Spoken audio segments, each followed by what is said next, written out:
Hey guys, welcome back to my another mini vlog. So ನನ್ನ mini ವ್ಲಾಗ್ಗೆ ಸ್ವಾಗತ. So ಬೆಳಗ್ಗೆ ಬೇಗ ಎದ್ದು ಕಾಫಿ ಮಾಡಿ ಕುಡಿದು ಕಾಲೇಜಿಗೆ ಹೋಗಬೇಕಿತ್ತು. So after a very long back exam ಇತ್ತು ನಮಗೆ. 90 ಡೇಸ್ ಅಂತ ಫಸ್ಟು ಟೈಮ್ ಟೇಬಲ್ ಇತ್ತು. ಮತ್ತೆ 3 ಡೇಸ್ ಎಕ್ಸ್ಚೇಂಜ್ ಆಗಿ ಮತ್ತೆ 20 ಡೇಸ್ ಆಯಿತು.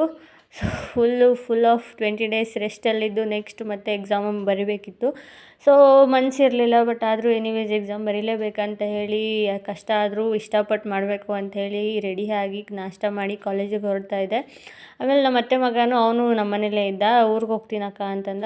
ಸರಿ ಬಾಪ್ಪ, ಇಬ್ಬರು ಒಂದೇ ರೂಟಲ್ಲಿ ಹೋಗೋದು, ಅದಕ್ಕೆ ಸರಿ ಇಬ್ಬರು ಹೋಗೋಣ ಜೊತೆಲೇ ಅಂತೇಳಿ ನಾನು ಕಾಲೇಜಿಗೆ ಹೊರಟೆ. ಅವನು ಊರಿಗೆ ಹೋಗೋಕ್ಕೆ ಲಗೇಜ್ ಎಲ್ಲ ಪ್ಯಾಕ್ ಮಾಡ್ಕೊಂಡು ಇಬ್ಬರು ಜೊತೆಲೇ ಹೊರಟು.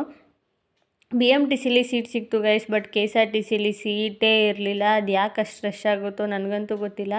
ಫುಲ್ಲು ರಶ್ಶು, ಸೀಟು ಸಿಕ್ಕಿಲ್ಲ ಏನಿಲ್ಲ. ಸೊ ಅಷ್ಟು ಸರ್ಕಸ್ ಮಾಡ್ಕೊಂಡು ಫೈನಲಿ ಕಾಲೇಜ್ ರೀಚ್ ಆದೆ. ನೋಡಿದ್ರೆ ಅಲ್ಲಿ ಯಾರೂ ಇರಲಿಲ್ಲ ಜನ. ನನಗೆ ಭಯ ಸ್ಟಾರ್ಟ್ ಆಗೋಯಿತು, ಎಕ್ಸಾಮ್ ಆಯಿತು ಇವೆಲ್ಲ ಇವತ್ತು ಪೋಸ್ಟ್ಪೋನ್ ಆಗೋಯಿತು ಅಂತ. ಸೊ ಇಲ್ಲ ಇದೆ ಅಂತ ಅಂದ್ಬಿಟ್ಟು ಗೊತ್ತಾಯಿತು. ಹೋದೋ. ಆಮೇಲೆ ಸಂಕ್ರಾಂತಿ ಹಬ್ಬಕ್ಕೆ ಯಾರೂ ಸಿಗೋಕ್ಕಾಗಿಲ್ಲ ಅಂತ ನನ್ನ ಫ್ರೆಂಡ್ಸ್ ಕೂತಿದ್ದ ಜಾಗದಲ್ಲೇ, ಓದ್ಕೊಳ್ಳೋ ಜಾಗದಲ್ಲೇ ಸಂಕ್ರಾಂತಿ ಸ್ಪೆಷಲ್ ಎಳ್ಳು ಬೆಲ್ಲ ತಿಂದು ಎಕ್ಸಾಮ್ಗೆ ಹೋದೋ. ಎಕ್ಸಾಮ್ ಮುಗಿಸ್ಕೊಂಡು ಆಚೆ ಬರ್ತಿದ್ದಂಗೆ ಅಕ್ಕ ಫುಲ್ಲು